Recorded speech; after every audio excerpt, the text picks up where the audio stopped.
Hey colega, ¿quieres ir ahorrando ya? ¿Buscas pagar menos por tus videojuegos? Hasta 6 millones de personas ya estamos ahorrando un montón en nuestros videojuegos de acción, deportes y RPG favoritos gracias a Eneva. De hecho, podéis descargar su aplicación o entrar en la página web porque está disponible tanto en España como en Latinoamérica. Empieza a ahorrar ya entrando en los links de la descripción. Te pido perdón.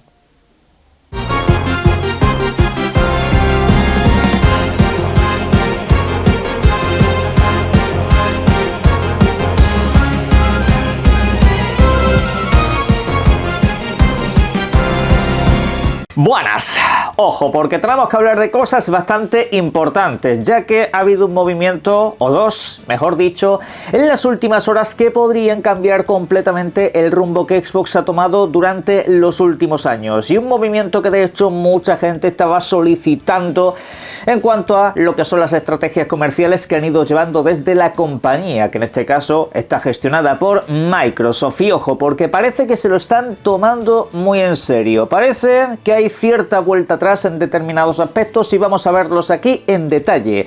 Más allá de eso, también tenemos que hablar de Starfield y cambios que van a venir dentro de muy poco. También tenemos que hablar acerca de Crimson Desert, pero bueno, sobre este vamos a comentar aquí un pequeño dato que ha aparecido durante las últimas horas respecto a los análisis, y luego más tarde en un segundo vídeo pues veremos otros detalles adicionales que muchos me estáis comentando. Como veis, un vídeo bastante completo. ¡Al lío!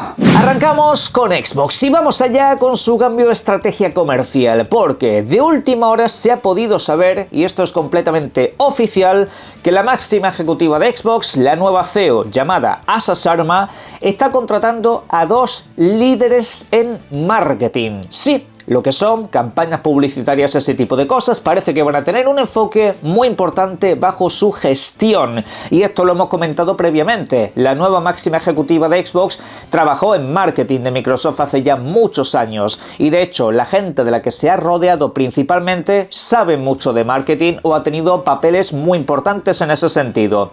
Pues ojo, porque en primer lugar tenemos a un líder de marketing que parece que se va a encargar de supervisar iniciativas de marketing, eficiencia de campañas, etcétera, etcétera. Más o menos es lo que reza el perfil de trabajo que han estado buscando. Y bueno, como quien dice, va a ser un líder de marketing general, un poco de todo.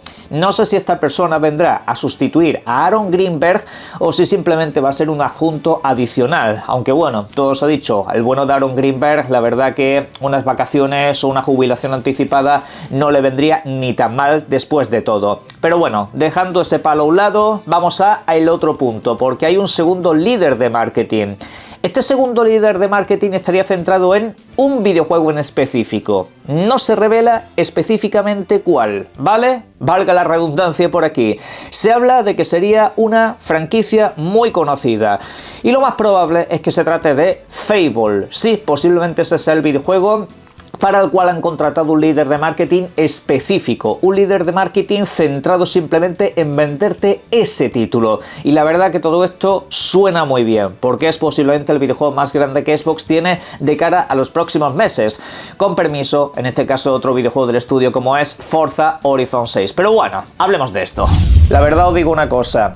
No soy absolutamente nada de tomar alcohol en casa. De hecho, no os lo recomiendo. Básicamente porque si el problema lo tienes en casa, es más fácil que tengas alguna clase de vicio o caída. Pero la cuestión es que me tomaba un chupito ahora mismo si pudiera. Ojalá que todo esto sea muy para bien, porque lo que más llevamos demandando desde hace años a Xbox es que se ponga las pilas con el marketing. Y ya sabéis que yo no soy de vivir la vida de una empresa multimillonaria, pero me da mucha rabia que se saquen videojuegos tan buenos, tan variados, tan diferentes entre sí, e incluso tan históricos en algunos casos, que como esta gente no sabe hacer marketing, pues la peña tampoco se entera de que esto existe. La gente no sabe que muchos videojuegos de Xbox que son absolutas joyas están en el mercado. Y luego de repente, al cabo de los años, alguno se lo encuentra y dice, oye, ¿y de dónde ha salido este videojuego? Pues sí, ese es el problema. Xbox tiene que tener una imagen global no solamente para el usuario que ya está en la plataforma, porque nosotros vemos los eventos de videojuegos y decimos, hostia, Microsoft hace los mejores eventos de videojuegos de la industria, y eso no es algo que vaya a entrar en discusión. Los últimos años eso ha sido absolutamente demencial, es lo que mejor han llevado de largo. Los eventos de videojuegos son los que mejor presentación tienen. Claro, la cuestión es que eso llega al público que ya tienes. Pero ¿qué pasa con el público que no tienes? ¿Qué pasa con esa otra gente? Pues entiendo que este marketing va enfocado a eso, a olvidar un poco la campaña del This is an Xbox y pasar a una campaña de mostrar lo que hay en Xbox. En vez de mensajes que puedan confundir a la gente o dar una amplitud para la que mucha comunidad todavía no está preparada, como lo de los videojuegos en la nube, pues habría que enfocarse un poco en mostrar lo que realmente tienes, darle importancia a todos y cada uno de esos títulos y saber a dónde tienes que llevarlos.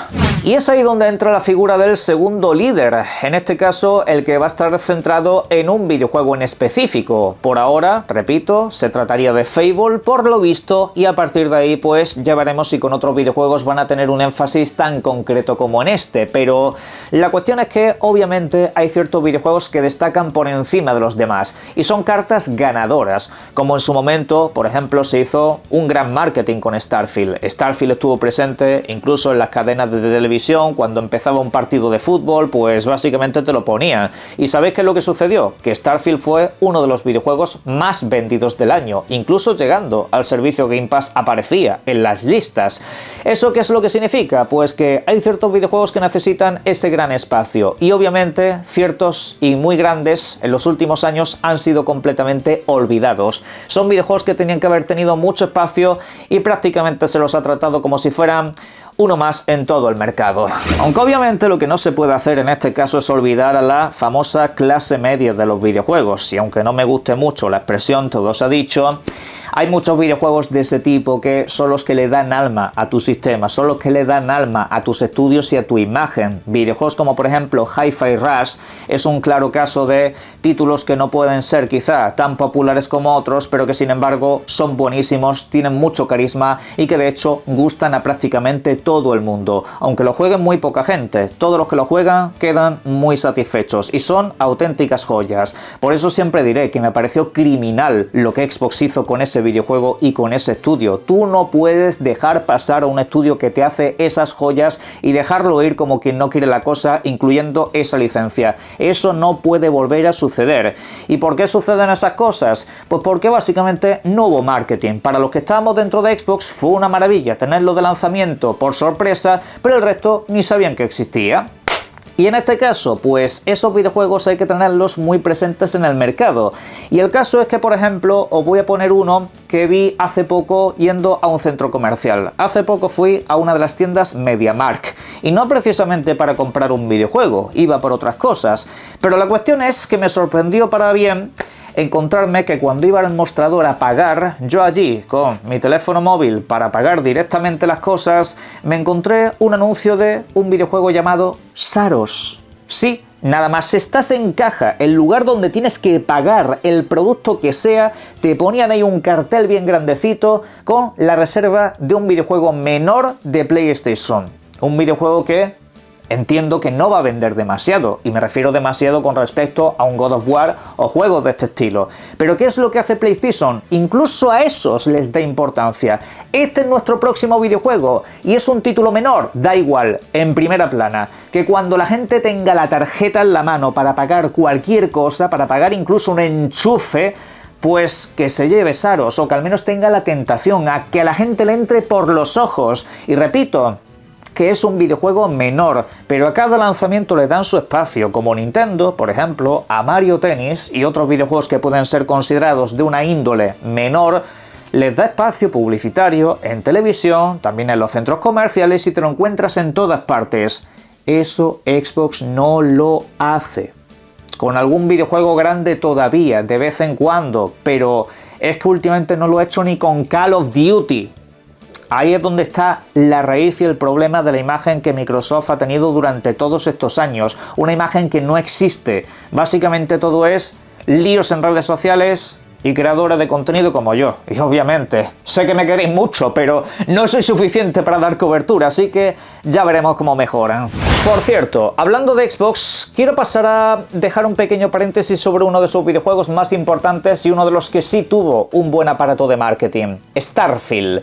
¿Qué pasa con este videojuego? Pues se ha filtrado que su llegada a PlayStation 5 va a ser el próximo 7 de abril y esta filtración viene de Billy Bill Kuhn, el cual pues no es que tenga que acertar, es una persona que directamente ve los datos internos de las tiendas, con lo cual esto prácticamente os lo podéis tomar como información oficial, ¿vale? Y el caso es que hay más detalles al respecto de esto. Por una parte, el precio del videojuego va a bajar, ya está bajando en Xbox y también lo hará cuando esté disponible en PlayStation 5. El precio del videojuego base pasará a ser de 50 pavos y la edición más cara, la edición de lujo con más contenidos, el DLC y demás, va a costar 70 pavos. Más o menos los mismos precios que sucedieron con Final Fantasy VII Rebirth, por ejemplo.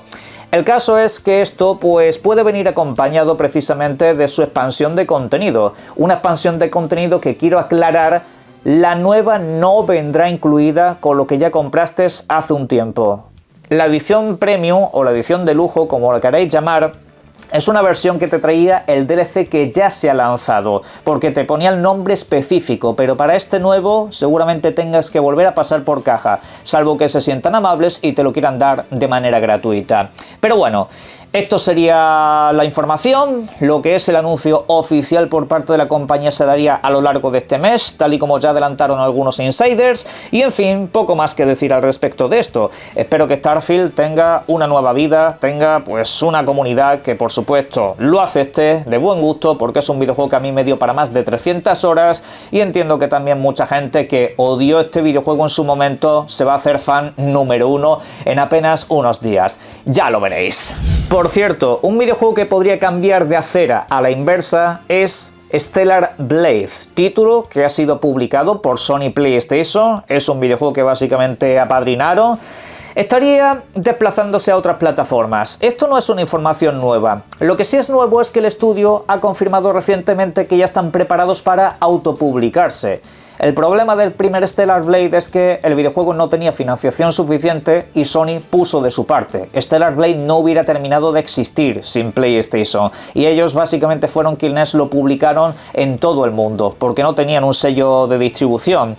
Ahora, después de ganar muchísimo dinero, parece que la segunda parte de Stellar Blade, al igual que cualquier otro videojuego que tengan o vayan a tener, lo van a publicar en donde les dé la gana. Y lo dicho, a lo largo de este año deberíamos de tener noticias al respecto, así que si os interesó este videojuego en algún momento pero no teníais PlayStation, pues prepararos porque dentro de poco deberíamos de tener noticias. Ahora cambiamos de tema y vamos a hablar de Crimson Desert, el videojuego más esperado del mes y uno de los videojuegos más esperados de todo el año, porque tenemos detalles que comentar al respecto. Más tarde se van a publicar los análisis de primeras impresiones. No serán los análisis globales que te ponen puntuaciones, notas y todo ese tipo de cosas, no. Sin embargo, el análisis final del videojuego, el análisis donde ya te dicen lo positivo y lo negativo, se hará durante el próximo día 18 de marzo. El día antes del lanzamiento del videojuego. ¿Y saben ustedes algo más curioso? Que por ejemplo en países como España, al menos en horario peninsular, se publicarán a las 11 de la noche de ese día 18, literalmente una hora antes del día de estreno del videojuego. Y claro, eso a la gente le ha traído cierta preocupación. Oye, ¿cómo es que el análisis se va a publicar casi cuando el videojuego ya esté disponible? Eso generalmente suele traer bastante desconfianza en los usuarios.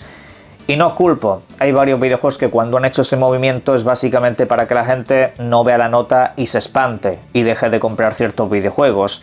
Pero también hay que poner encima de la mesa los casos positivos. Hay varios videojuegos que publicaron sus análisis prácticamente a la par que el lanzamiento. Creo que fue el caso de Ninja Gaiden 4, de algún videojuego de la saga Doom.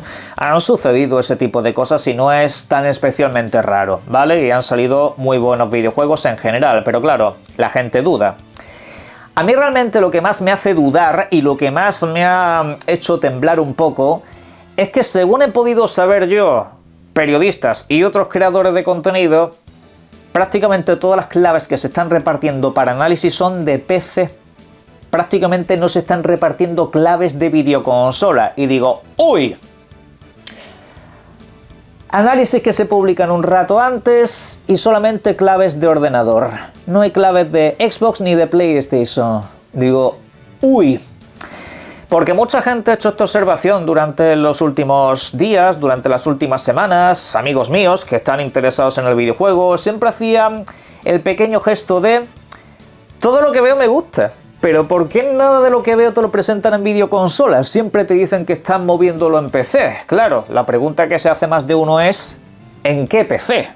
Porque moverlo en PC no te puedes fiar de unas características en concreto. Hay ya como unos requisitos recomendados publicados en Steam, por ejemplo, y no parece esencialmente demandante, pero claro, no es lo mismo un ordenador que una consola. Y aquí, pues lo dicho, la gente tiene ciertas dudas. Pero bueno, yo mi voto de confianza lo sigue teniendo, aunque esto es verdad que la ceja me la tiene un poco levantada. Luego más tarde, como digo, veremos qué tal esos primeros análisis, veremos qué tal esas primeras impresiones y comentaremos algunos detalles adicionales sobre un videojuego que, todo se ha dicho, sigue pintando muy bien. Sin embargo, es un videojuego que no tiene ninguna posibilidad contra este título que estáis viendo en pantalla. Pokémon Pocopia. Sí, hemos hablado bastante de este videojuego, no es el título que tuviera la mejor de las pintas ni tampoco el que nos presentase la propuesta más innovadora, pero ¿saben ustedes qué? Ayer se convirtió en el título mejor valorado del año, prácticamente. Sí, habrá algún título menor que todavía tenga más puntuación, sobre todo en el ámbito independiente, pero este videojuego superó las valoraciones de el último Resident Evil. Obviamente con muchas menos puntuaciones, seguramente conforme avance pues quede un poco por debajo, pero este videojuego ha gustado mucho. Literalmente creo que es el Pokémon con mejor valoración de toda la historia, y si no pues estará en lo más alto. Es un videojuego que se sale un poco de la fórmula habitual y nos lleva pues a una experiencia más estilo Animal Crossing. Ayer lo comentamos en el vídeo de repaso de novedades y bueno, cabe decir que me encuentro gratamente sorprendido de que hayan hecho un buen trabajo. Detrás de este videojuego ya sabéis que hay otra editorial, aunque siguen trabajando los de siempre, pero parece ser que han dado con la tecla de ciertas cosas. En los análisis todo lo que leo es bastante positivo. Realmente lo único que veo a nivel de crítica general es que hay un diseño de inventario un poco cuestionable y que a veces pues tampoco es que te ofrezcan ninguna gran novedad respecto a otros videojuegos del género, pero básicamente lo que te dicen es que todo lo que hace lo hace muy bien y que es un videojuego que te puede dar para muchas horas, es el clásico videojuego simpático para perder vidas y bueno, quién sabe si a lo tonto podríamos estar ante el sustituto de Animal Crossing y no lo habíamos visto venir. Pero bueno, como digo, las cosas parece que han salido muy guays. Ya veréis vosotros si lo compráis o no. La cuestión es que a partir de aquí os invito a que en la caja de comentarios dejéis vuestras opiniones acerca de esto y todo lo demás que hemos comentado en este vídeo y que luego estéis atentos al segundo vídeo, si no pasa nada, que subiré respecto a Crimson Desert. Disfrutad mucho de los videojuegos. Un saludo.